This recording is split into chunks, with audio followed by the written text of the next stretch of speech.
যা কিছু আপনি বলছেন এটার হিস্টোরিক্যাল ট্রুথ থাকে, বৈজ্ঞানিক ট্রুথ থাকে, তাহলে কোথায় হারিয়ে গেল?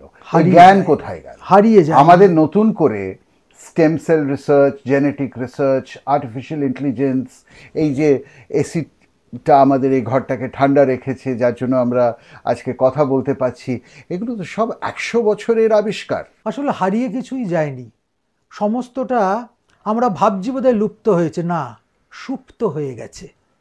একটা বট গাছ যখন একটা বীজের ভেতরে ঢুকে যায়, তখন বট গাছটা কি হারিয়ে যায়?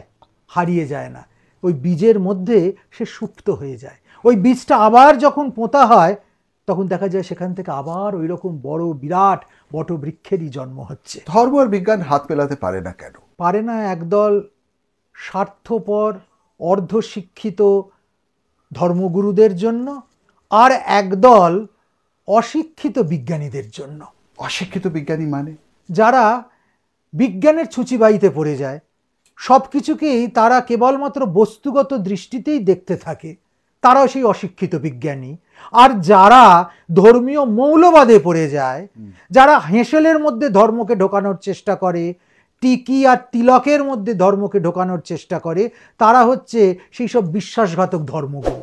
এই দুটো দল যতক্ষণ থাকবে, ততক্ষণ পর্যন্ত ধর্ম বিজ্ঞান এক হবে না।